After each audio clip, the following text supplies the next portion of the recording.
Lansing, how are you doing tonight?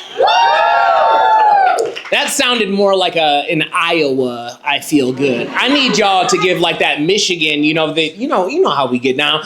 Lansing, how are you doing tonight?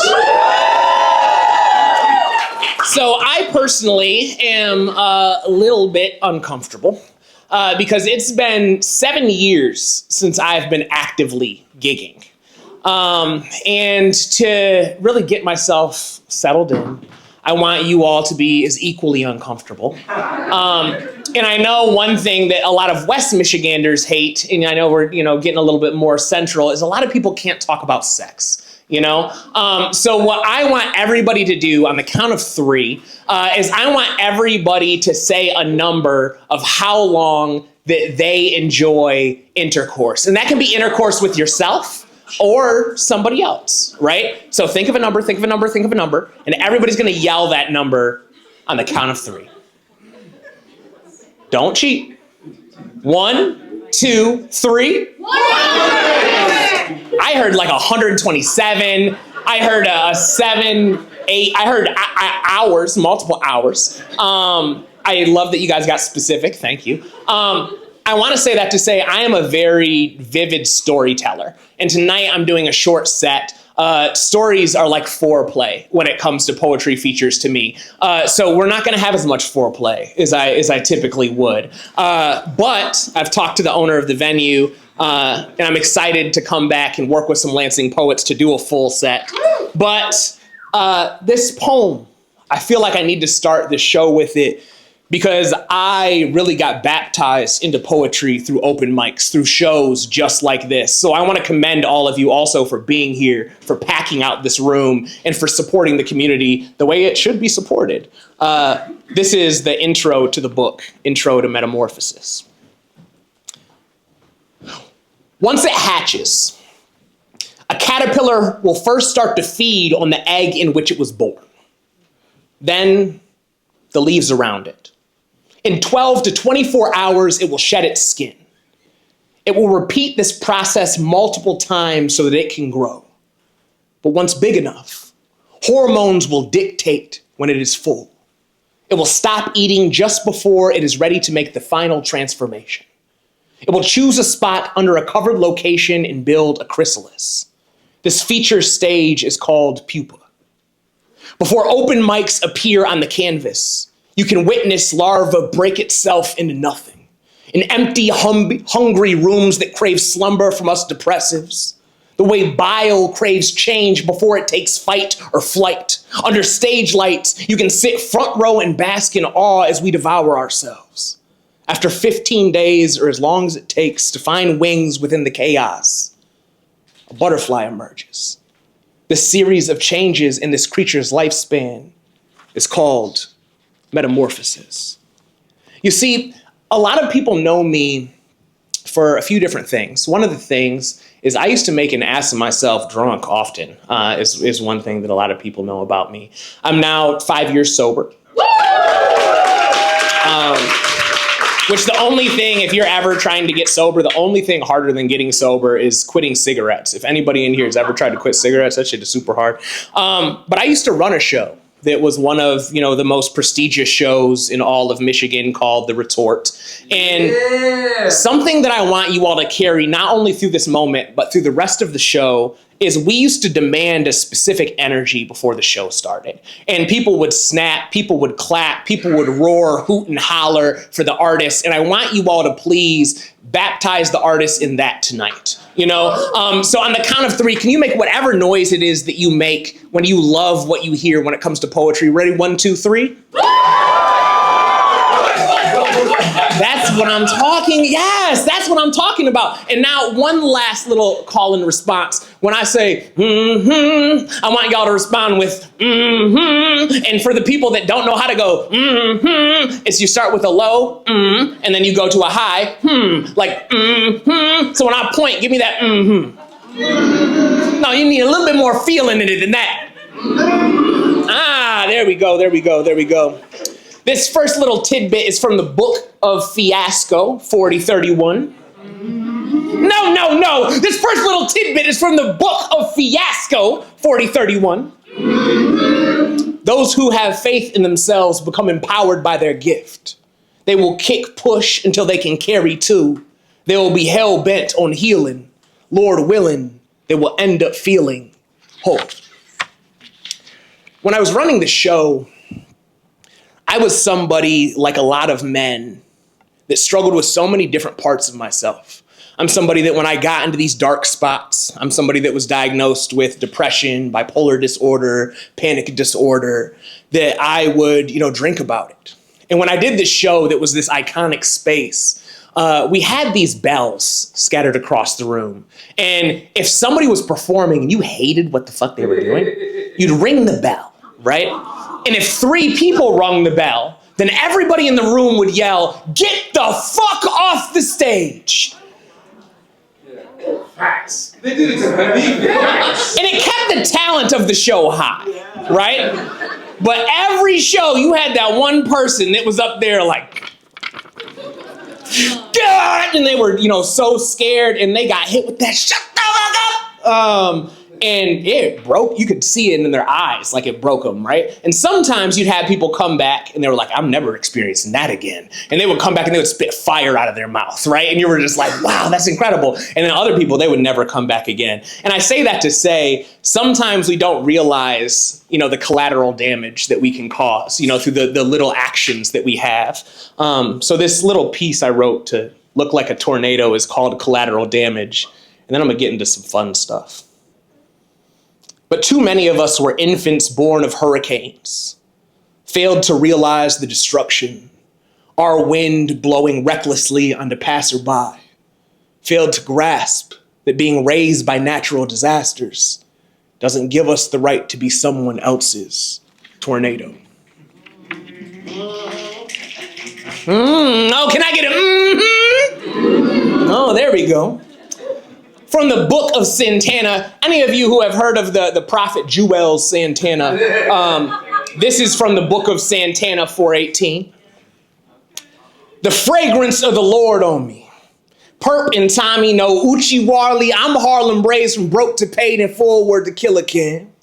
Where the gospel to the east is Detroit is the Dilla fam. From flashing on the telly in the UK, from wood grain in the Yukon, we show them freedom's possible. That you can get chains, range, and a Franklin from starting from coupons. Along my story, different people know me for different things. Some people know me as being an executive director that founded an organization that, we filed its articles of incorporation. It became a multi-million-dollar organization. I'm not somebody who went to college to do any of these things. I'm not somebody who did particularly well in school. I'm an intuitive creative that's self-taught. And one thing I want a lot of people, who pick up this book, who look into my story outside of this experience to know is if you ever doubt for a second that you can do something, crumple that shit up, throw it the fuck away, and understand that you can do anything that you put your mind to, right? You just have to be willing to put in the work to be able to do it. This poem that I'm going to read is called What a Wonderful World. Is anybody in here familiar with Louis Armstrong? Yeah. My grandma, she put me onto Louis Armstrong, and we used to drive, through the rural roads of Michigan, and she would play Louis and other classic musicians, and I fell in love with the work. But this is also a nod to him. I hear babies crying. I watch them grow. They'll learn much more than I'll ever know. And I think to myself, what a wonderful world.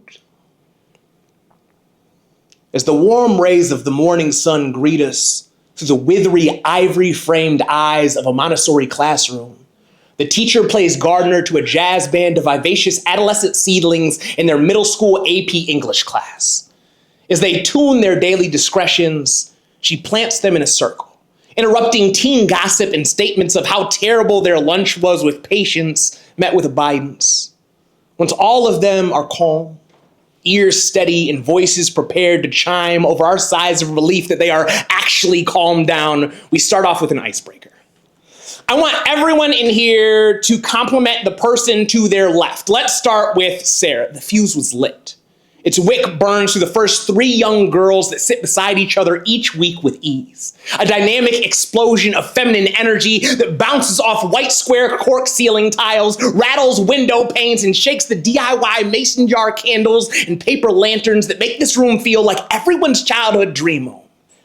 You can hear the roar of smiles and see sparks of authenticity cut through the shackles of competition that society forces on the ankles of these young women. These brilliant, vibrant, sharp humans destroying chains with molten statements of, I love your energy. Another to Bree on her left, I love that you aren't scared to be you. Another to Shantae, you're the bravest person I know. And positivity flows through the classroom like the first rain in spring. Falling upon parched ears, we watch confidence bloom. Each smile, a new petal allowed to blossom, not plucked and discarded with an I love me not, until the third girl gets to a boy, says, Victor, I love your smile. And you always got the flyest shoes. His face blossoming, a grand finale of reds and whites, teeth cheesing, cheeks a stoplight, praying she runs it. He says, stop. But his smile says, proceed. But that boy turns to his left and lo and behold sees another boy. His grin fades. Voice crackling in an off-key horn solo. He trumpets, I'm not contemplating another guy, that's... Fists clenched so hard his fingertips debated whether or not to breach through his palms. I don't like guys, I'm not. He pauses, looks around, lets out a reluctant, well, I've never done that before. Time after time, week after week, when we would meet during these workshops, I'd feed them compliments until they were full, and then I'd feed them some more. Soul food every Thursday for lunch. Xavier, see, you got a smile that would make a puppy blush. And Ryan, you're so passionate, you make music listen to the sound of your voice. And Victor, thank you for always teaching me more than you'll ever know, so that this cycle, at least in this class, would never again break because of a boy eager and willing to grow, who was just never taught that he could be kind, one lesson at a time. And I hope they think to themselves, what a wonderful world. So this is my second to last poem. It's called Terrifying Truths. In another story for another time, I'm somebody that's had a lot of very visceral experiences with death. My late wife was diagnosed with cancer in 2020, and after a 4-year battle with cancer, lost her life. And during that time, I became such a really rough version of myself that I'm not proud of. In the first 2 years, I was a model husband, but as soon as she got the prognosis that she was dying, I crumbled. I was in and out of Pine Rest, in and off different panic medications. And I think I started to realize that there's so many times in life where I was looking for a villain, and I was really, really bad at realizing when I could possibly be the villain in other people's stories.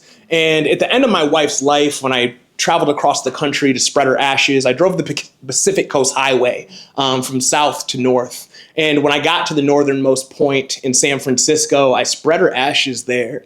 And I wrote this poem before it, but because this poem talks about San Francisco, I figured I'd read it.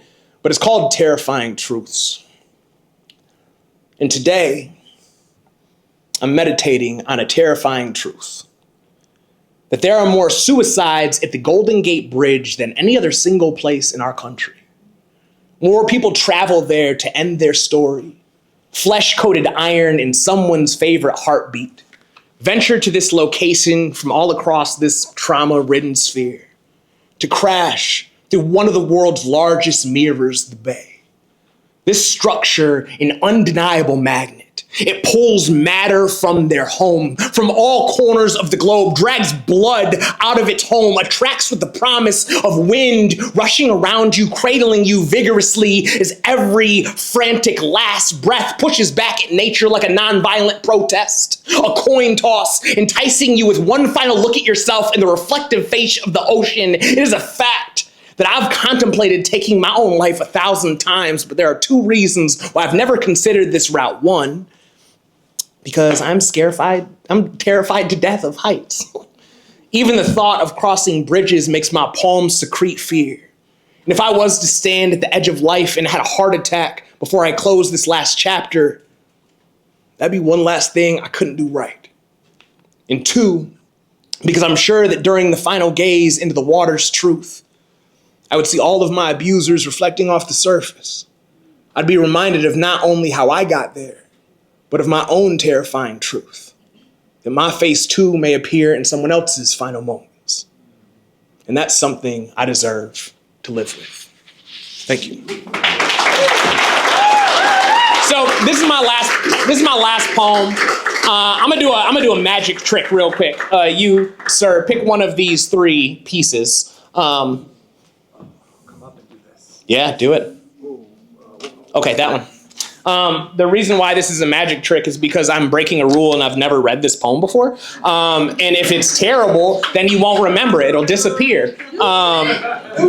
Ooh, familiar rules. I like that. It's a short piece. It's called Panic in the Alarms We Pull. It's never been read in person. This is exclusive for y'all. So this is also some exclusive shit. I love it. It's called Panic in the Alarms We Pull. I've yelled at my dog 4 times in 3 years, and now when I raise my voice, he trembles like the thunder is my fault. I wonder if he blames me for conjuring the storm. My therapist says panic is my body pulling the fire alarm, a siren screaming in a building where no smoke exists, but I can't find the exit. My doctor's tired eyes try to catch my metaphors midair, dismissive but curious. I think about how fire drills never prepare you for the real heat. How could the smoke not be real when she was diagnosed twice in 8 years? How could the flames not be licking the walls when the words "until death do you part" land like an eviction notice on a home I didn't realize I was losing? I cry at wedding vows, right there, when love traps itself in finality, that tender threat, a promise that takes as much as it gives. She only died once, but her absence haunts me daily. The ghost of what was burning into the corners of every room. And I'm still here, staring at the alarm, listening to everyone say the fire isn't real while the embers dance and the walls continue to close in. Thank you all very much. Have an incredible night. My name is Marcel Fable Price. Hopefully I'll be coming back soon for a full set.